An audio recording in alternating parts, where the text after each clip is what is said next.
extremely expressive conductor. My goodness, that was terrific. You float so nicely between those pulses. But I'm not. Well, I didn't see any of that. Oh, that was terrific.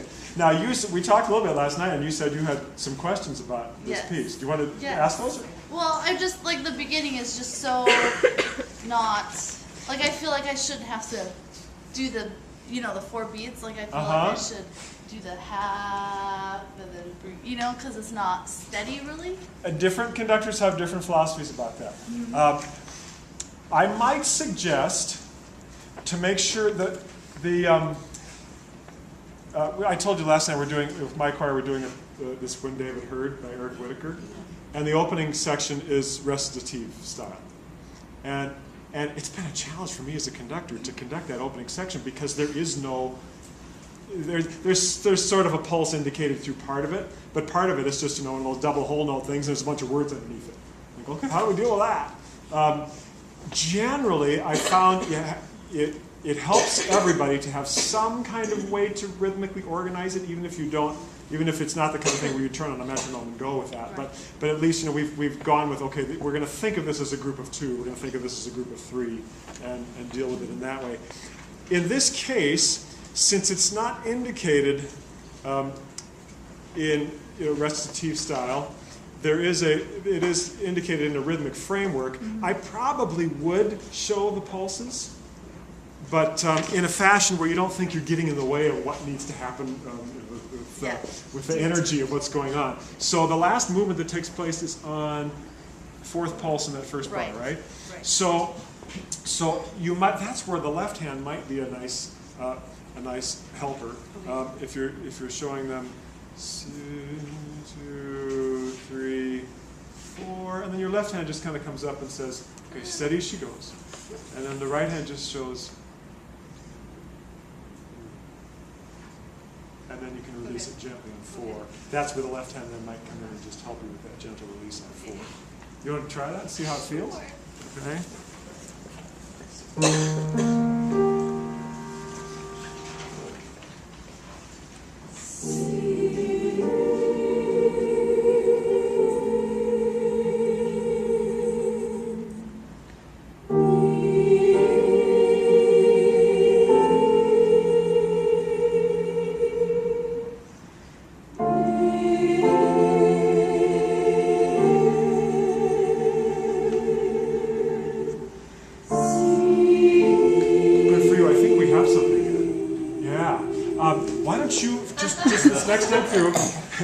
Last cutoff was horrible. Just kidding. This time, count out loud while you do this. Just as if you were in a practice room all by yourself. Okay. And count out loud so that you're thinking to yourself, okay, when 4 comes, I'm going to prepare. 2. And you'll be out gently on 4. So the left, I'm amazed actually, because I know you said you're out of school. This is your second year out of school? Oh my word.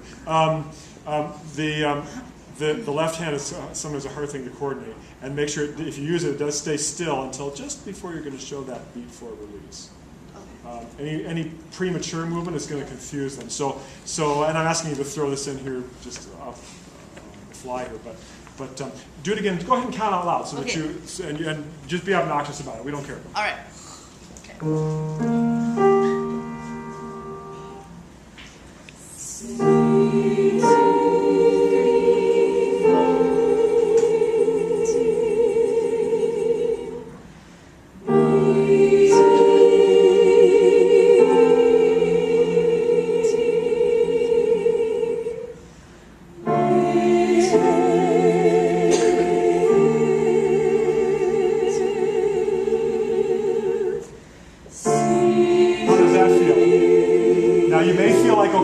I feel a little more mechanical doing that. Does it feel that way? Yeah. So now the idea would be to just allow allow your musical instincts to stay in play, and which you are. It's not as mechanical as you may think.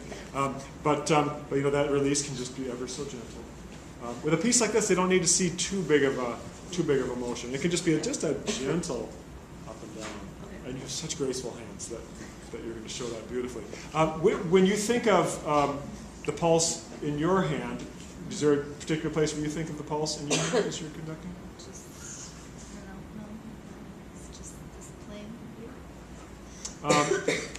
occasionally I see the left hand wanting to pull this way on beat 2. Okay. And that probably isn't going to show as much clarity as if it can stay a little bit more with fingers pointing out toward the choir. And again, no, this is the way I do it anyway. You can do whatever you want. But if it has that feeling of being here, you again are just such a musical conductor. I think it's just going to add to what you do if you have that sense that there is a place in my gesture where I'm feeling that pulse, and where everybody can feel it with me. And keep the hand, essentially as consistent as you can in its shape. But of course, with a piece like this, you have that supple motion to your hand that's so beautiful that works so nicely. There was one other similar place in here. What is that? Oh, here maybe, where I think you could probably again use the same technique of just keeping that gentle pulse going in the right hand, and maybe the left hand helps you with this release right here. All right, where are you thinking of that release occurring? On B3. On Probably a little on off. 3? Yeah. Okay. Yep. Yeah, you could do that on 3. You could do it after 3. Okay. I'm looking at the bottom of 6, the first measure.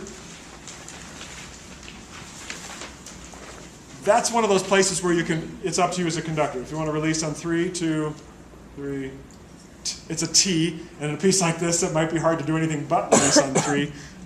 If you want to release after beat 3, I usually tell my singers, they say, well, where? Is it going to be on the and of 3? Where is it going to be? And I usually say, well, it's going to be at that last possible moment where you can do it artistically, wherever that is. We'll feel it together.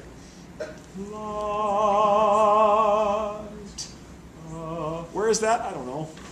Somewhere after beat 3. We just kind of feel it together. And it requires that sort of lifting gesture. But that's up to you as a conductor. You can do it either place. So decide, maybe you don't even tell us, just for fun. And then do this phrase again from and music on the top of page 6. And make sure we feel some kind of gentle pulse along the way.